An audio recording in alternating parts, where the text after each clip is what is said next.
The stock market is a roller coaster right now with its highs and lows.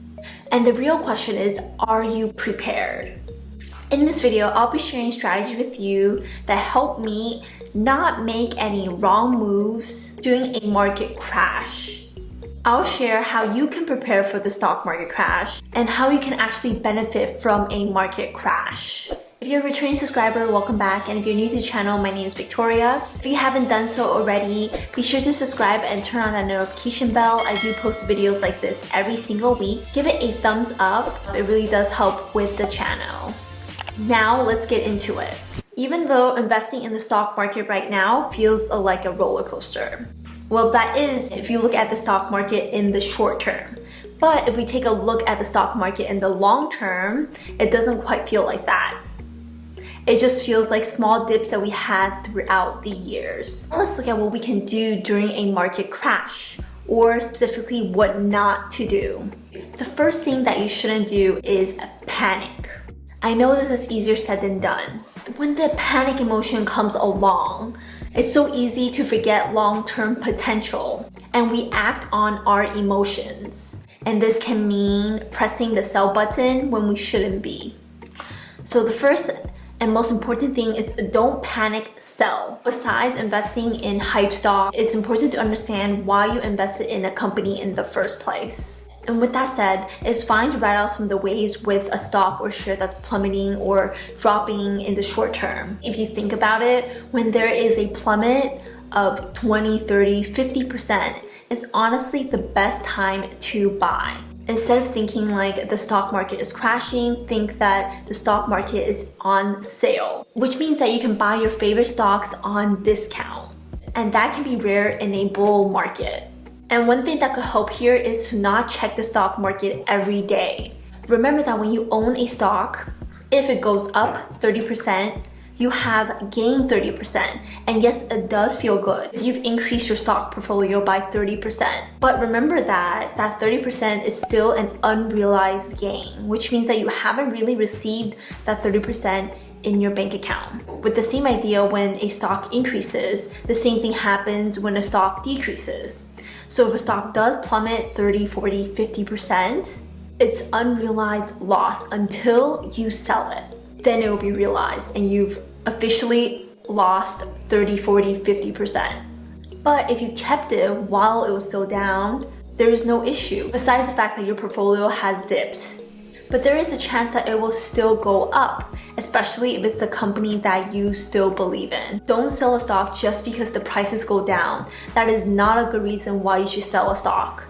You should only sell a stock if you no longer believe in the company and what they're doing, or if you think the company is going under.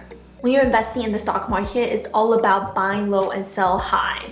So this means that whenever you can, buy into the stock market when there is a dip. So don't think of it as a loss, think of it as an opportunity for you to get into the market at a cheaper price. So a way to avoid panicking is to not check your stock portfolio every day. Check it once a week or once a month. And another way to avoid panicking is to diversify your portfolio. That way, there's big swings in the stock market won't impact your investment portfolio that much.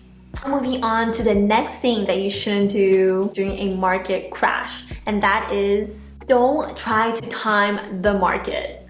Now, I have definitely done my fair share of trying to time the market, and many studies shows that it just doesn't work. One of the reasons for this is you miss out on the interest or dividends and the compound that occurs when you invest into the stock market.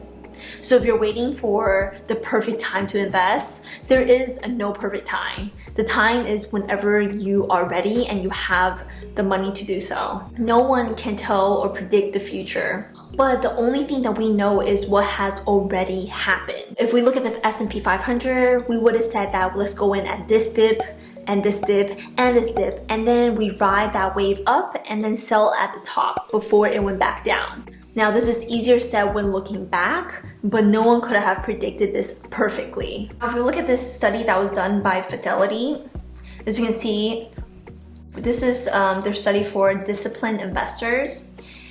This study was between 1980 to 2020, and if you had invested $10,000 into the S&P 500 index, as you can see, this is how much you would have gained with invested all days into the stock market. This is how much you would have if you missed just 5 of the best trading days in the stock market. And this is 10 best days and 30 best days, and this is if you missed 50 days. As you can see, if you're an investor and you're out of the market for just a few days over the lifetime of investment, it could have a huge impact on your returns. So what we can get out of this study is that time in the market is better than timing the market. Staying invested in the market's ups and downs gives you a better chance of reaching your long-term goals. Now that we know what not to do during a market crash, let's take a look at how you can prepare yourself for a market crash. It's always better to be prepared than unprepared. Moving on to things that you can do during a market crash. The most important thing to remember is to focus on your long-term goals. Now, 2 strategies that can help during a market correction or a market crash is 1, dollar cost averaging, which is when you slowly pump money into the market, whether the market is up or whether the market is down, because then you're able to average out your investments. Now, the second strategy is to lump sum invest, which is to keep cash on hand. So when the market does see a 30, 40, or 50% dip, you have the cash reserves ready to invest into the stock market.